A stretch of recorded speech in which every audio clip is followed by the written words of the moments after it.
What if I told you the biggest reason your life feels out of control isn't the world, your past, or even your circumstances, but the silent ways you've been giving your power away every single day? Right now, without even realizing it, you might be living for expectations, approval, and fear instead of truly living for yourself.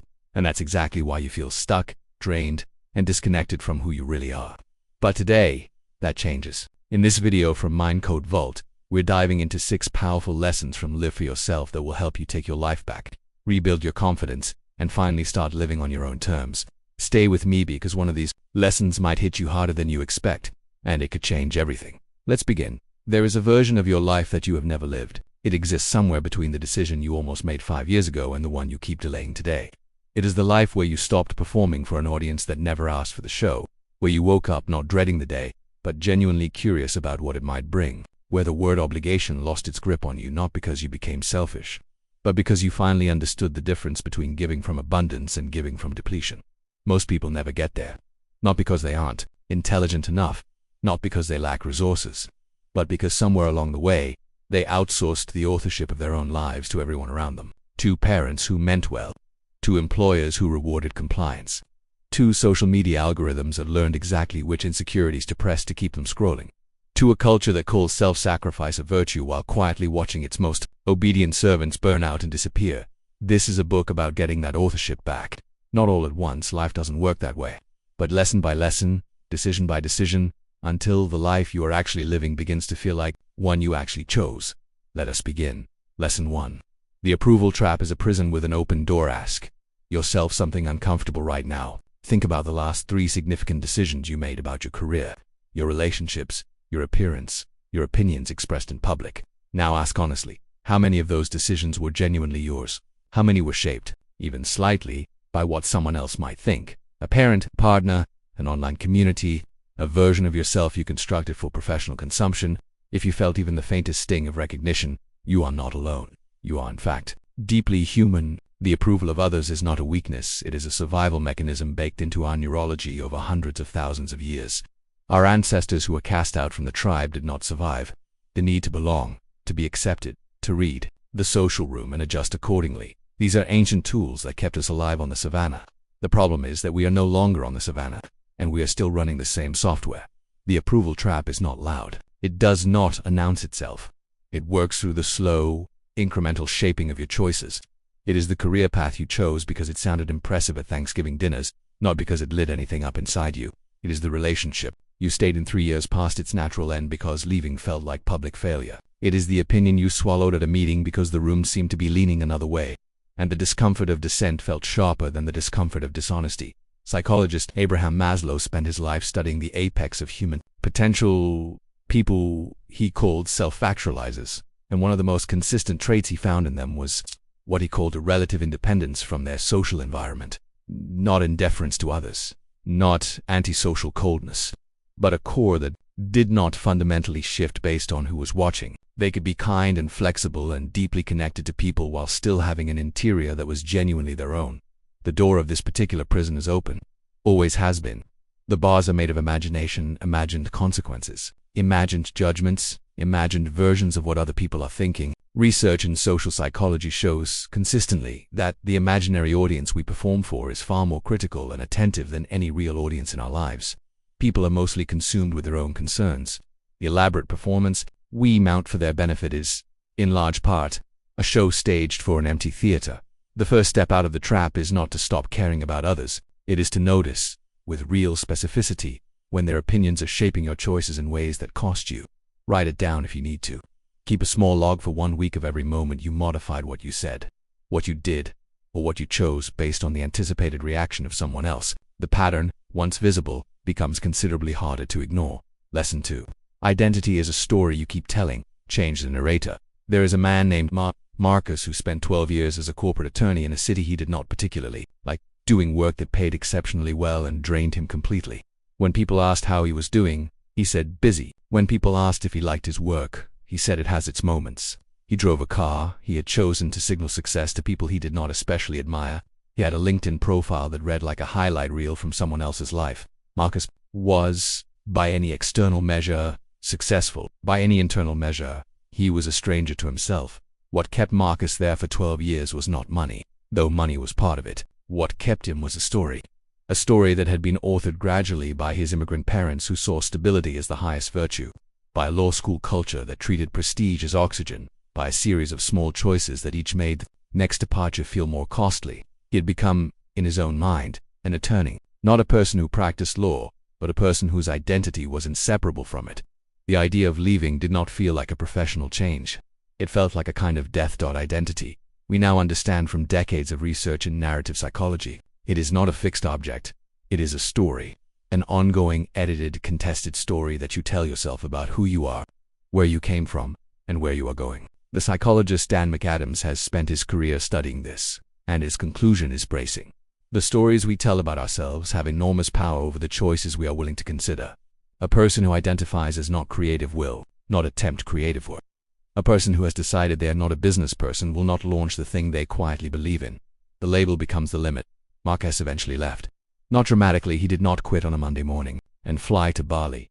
He began, quietly, to rewrite the narrator. He started asking a different question. Not what does an attorney do, but what do I actually want to build? He started a small legal consulting practice on the side. Then it grew. Then the corporate position fell away, not with a dramatic exit but with a quiet conclusion that its season had passed. He tells the story now with some bemusement. 12 years, he says, of treating a sentence in his story as though it were the whole book. The lesson is not that you should abandon your career or reinvent yourself wholesale. The lesson is that your identity is more plastic than you believe, and that the version of yourself you present to the world is constantly being authored, whether you are conscious of that authorship or not. You can take the pen, you can ask, if this were a story I was writing for a character I genuinely loved, what chapter would come next? Lesson 3. Boundaries are not walls. They are the architecture of a life that works there. Word boundaries has been so thoroughly absorbed by self-help culture that it has nearly lost its meaning. It gets used to describe everything from refusing a dinner invitation to ending a marriage, and its frequency has made it easy to dismiss as jargon. Let us strip it back to what it actually is. A boundary is a statement about what you are and are not willing to participate in. It is not a punishment for the other person. It is not an expression of hostility. It is, at its most basic, information, a clear signal about where your willingness ends. The failure to communicate that information does not make you generous or accommodating. It makes a relationship a negotiation where only one side shows their cards. Consider the workplace dynamic that most people reading this will recognize immediately. The colleague or manager who emails at 11 at night and expects a response before morning. The project scope that expands continually without anyone formally acknowledging the expansion. The meeting culture where your time is treated as available because you have never said otherwise. These are not malicious systems. Most of the time, they are systems that expand to fill the space they are given. And in the absence of any stated limit, the space they are given is everything. The economy of 2024 and beyond has made this dramatically more complex. Freelancers working across multiple clients in different time zones live with the constant ambient pressure that being unreachable, or even a few hours, might cost them a contract. Remote workers know that the visible proof of their value is their responsiveness because no one can see them actually working. The gig economy and the AI-accelerated restructuring of labor markets have created enormous professional anxiety, and that anxiety makes boundaries feel like luxuries only the already secure can afford. This is exactly backwards. Boundaries are not the product of security. They are one of its causes. Research in occupational health consistently shows that workers who define and maintain limits on their availability report higher job satisfaction, produce better quality work, and remain in roles longer. The always available professional does not signal dedication, they signal an inability to prioritize, which is itself a competence question. The architecture of a functional life requires load-bearing walls. Some things must be protected not because they are indulgent, but because without them the whole structure weakens. Sleep, uninterrupted time with people you love. Time that is genuinely yours, not earmarked for productivity, not optimized, not monetized. These are not rewards for working hard enough. They are the foundation that makes the working hard sustainable. To set a boundary, you do not need an explanation. You need a decision, stated clearly, and then the willingness to hold it even when doing so is uncomfortable. I want to take work. Calls after 7 in the evening is a complete sentence. I am not available on weekends requires no footnote. The discomfort that follows the first time you enforce something is not a signal that you were wrong. It is the feeling of a new structural element bearing weight for the first time. Lesson 4. The comparison economy is designed to make you poor in ways that cannot be measured. In the summer of 2018, a researcher at the University of Pennsylvania conducted a study where participants were randomly assigned to significantly limit their social media use for 3 weeks. The results were striking in a direction that surprised many people. Those who reduced their use reported significantly lower levels of depression and loneliness than the control group. Not lower anxiety about missing out. Lower loneliness. The very platforms designed to connect people were, it turned out, making them feel more isolated. The mechanism is not complicated once you see it. Social media does not show you life. It shows you curated performances of life, optimized over years for engagement, which is to say, for emotional response, which is to say, for envy and admiration and the pleasant ache of wanting something. You do not have every image of a vacation, a promotion, a body, a kitchen renovation, a partnership, a creative project. A net worth milestone has been selected, filtered, captioned, and timed for maximum impact. You are not comparing your interior to someone else's interior. You are comparing your interior to someone else's highlight reel. It is, by design, a comparison you cannot win. The comparison economy does not live only on social media. It is woven into professional culture, the endless ranking of companies by prestige, of neighborhoods by desirability, of educational institutions by exclusivity. It lives in the dinner party conversation where someone mentions their child's test scores or their household income with the practiced casualness of someone who has rehearsed the moment. It lives in the gym, in the car showroom, in the real estate listing that begins recently renovated. Its logic is constant. You are not enough yet. And here is the specific category in which your inadequacy is most legible today. The philosopher Alain de Botton wrote an entire book examining this condition and arrived at a conclusion both simple and devastating. We suffer most not from absolute poverty but from status anxiety, from the fear of being seen as less than our perceived peers. The pain of comparison is not about material need. It is about the story the comparison tells us about our worth. And because human worth is not actually measurable in the currencies the comparison economy uses, the search for resolution is endless by design. Living for yourself, genuinely for yourself, requires an act that feels almost radical in the current cultural moment, defining success on your own terms privately, and then holding those terms with enough conviction that the endless redefinition offered by their external comparison does not constantly destabilize them. This does not mean indifference to improvement. It means deciding what improvement actually means to you, separate from what the highlight reel says it should look like. Practically, this means auditing the inputs. It means asking what information regularly consumed makes me feel worse about my life without making my life better, and then carefully, with some courage, reducing it, not in the name of ignorance, in the name of selecting the inputs that actually serve the life you are trying to build. Lesson 5. Fear of regret is not the same thing as purpose, but it can show you where purpose lives. The Harvard psychologist Daniel Gilbert has spent decades studying how reliably humans mispredict their future emotional states. His research shows consistently that we are far better at recovering from bad outcomes than we expect to be, and far worse at sustaining happiness from good ones. We call this misforecasting, and its implications for how we make major life decisions are significant. One of its most interesting manifestations involves regret. Most people, when asked what they most fear regretting, describe sins of commission, things they did that they wish they had not. But the research, first conducted by Tom Gilovich and Victoria Medvec, shows the opposite. Over time, what people most regret are the things they did not do, the business they did not start, the conversation they did not have, the creative work they did not attempt because the conditions never felt quite right, the relationship they did not pursue or did not fight hard enough to keep. Regret, in this sense, is not a character flaw. It is information.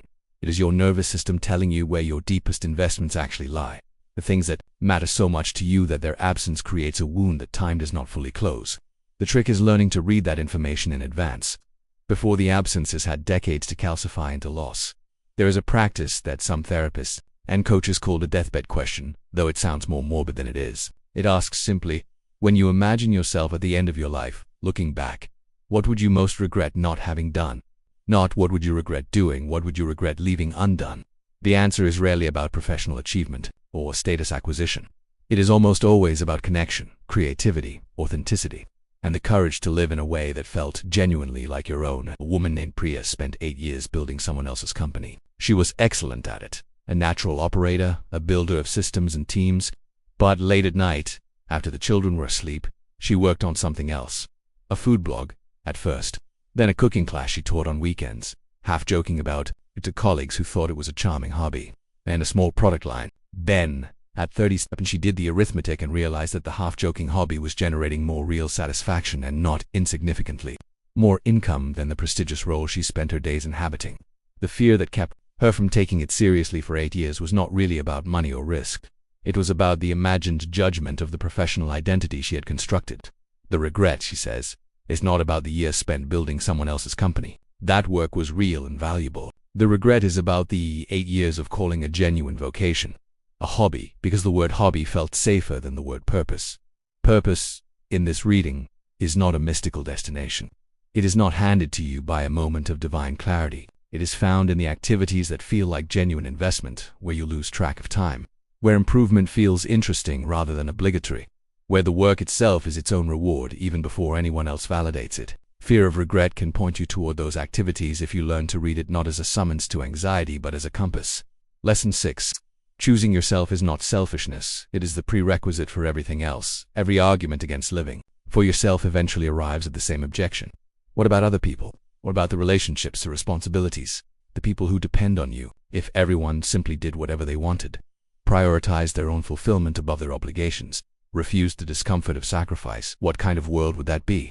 It is a real question, and it deserves a real answer rather than a motivational sidestep. The answer begins with a distinction that is simple but gets confused constantly in popular discourse: the difference between selfishness and self-possession. Selfishness is the disregard of others for personal gain. It operates on zero-sum logic. My more means your less. It is the extraction of resources, attention, and care from relationships without reciprocity. Almost no one reading this book is actually in danger of being too selfish in this sense. The people drawn to books about reclaiming their lives are, almost uniformly, people who have given too much for too long and are trying to find their way back to a sustainable equilibrium. Self-possession is something entirely different. It is the ownership of your inner life, your values, your time, your attention, your creative energy, your capacity for joy. It is the recognition that you cannot sustainably give what you do not have, and that a life organized entirely around the preferences and needs of others, without any genuine investment in your own well-being and flourishing, produces not generosity but resentment and eventually collapse. The research on caregiver burnout illustrates this with painful clarity. The most dedicated caregivers, the ones who give the most, protect their own time the least, and regard any investment in their own well-being as a form of selfishness, are the ones most likely to eventually provide the worst care. They deplete, they become short-tempered and overwhelmed and finally unavailable in ways that no amount of willpower can compensate for. The depletion is not a moral failure, it is physics. Conversely, the people most capable of sustained generosity, genuine, joyful, unconditional generosity, are the ones who have taken seriously their own need for rest, for renewal, for activities and relationships that restore rather than drain. They are not giving from an account that is perpetually overdrawn. They are giving from abundance, and abundance is a renewable resource when you take seriously the conditions of its replenishment. In the AI-accelerated economy that is reshaping work and value and identity in real time, this lesson has acquired new urgency. The skills most resistant to automation are the deeply human ones: creativity, judgment, emotional intelligence, the capacity to build genuine trust with other people. These capacities are not produced by exhausted approval, identity-confused, boundary-free, comparison-haunted people running on empty. They flourish in people who know themselves, who have made room for genuine rest and genuine expression, who are not performing for an audience, but actually present in their own lives. The competitive advantage of the next several decades will not belong to the most compliant or the most available. It will belong to the most genuinely alive, to the people who brought their actual selves to their work, who had the courage to make real decisions rather than managing the impressions of their decisions, who chose their lives deliberately rather than sliding into them. Choosing yourself is not the end of your responsibilities to others, it is the beginning of your capacity to actually meet them. Here's what the years look like if you ignore everything in this book. They look, from the outside, perfectly reasonable. The career continues. The relationships persist. The social performances are maintained with increasing skill. The approvals arrive from parents, from peers, from algorithms at intervals just frequent enough to make the whole arrangement feel functional. From a certain distance, the life looks like a life, but you will know in the way that arrives not as drama but as a quiet, persistent undernote, a sense that the person living the life is somehow adjacent to yourself, performing a character whose lines you have memorized so thoroughly that you rarely notice they were written by someone else. You will know in the specific exhaustion that comes not from working hard, but from constantly managing the gap between who you are and who you are presenting yourself to be. You will know in the moments of unexpected stillness, a Sunday afternoon, a long flight, the 3 a.m. stretch of genuine wakefulness when the performance pauses and you meet yourself without the costume. The meeting is strange. The negative consequences of a life unlived for yourself are not headline events. They do not arrive as catastrophes. They accumulate as small withdrawals from an account you never knew you were drawing down until one day the balance reads zero and you find yourself wondering, with a mix of genuine bewilderment and grief, how you got here and where the years went. The door is open. It has always been open. The version of your life in which you are the genuine author of your choices, in which you draw real boundaries and real courage, in which you have stopped organizing your identity around other people's comfort. That life is not a fantasy. It is a set of decisions. Difficult ones, yes. Decisions that will occasion some confusion from the people around you who are accustomed to the previous arrangement. Decisions that will require you to tolerate some discomfort before the new configuration of your life begins to feel natural, but it will feel natural. And then, if you are lucky and persistent and genuinely committed to the project of your own life, it will feel like something more than natural. It will feel like yours. Now here's the truth most people ignore. You don't lose your life at once. You'll lose it in small compromises, quiet fears, and moments where you choose comfort over truth. But the good news, you can take it back the same way, one bold decision at a time. These 6 lessons aren't just ideas. They're a wake-up call. So the real question is, are you going to keep living the same way? Or are you finally ready to take your life back? If this message spoke to you, make sure to like, subscribe, and share it with someone who needs to hear this today. And remember, this is a Mindcode Vault, where you don't just watch, you transform.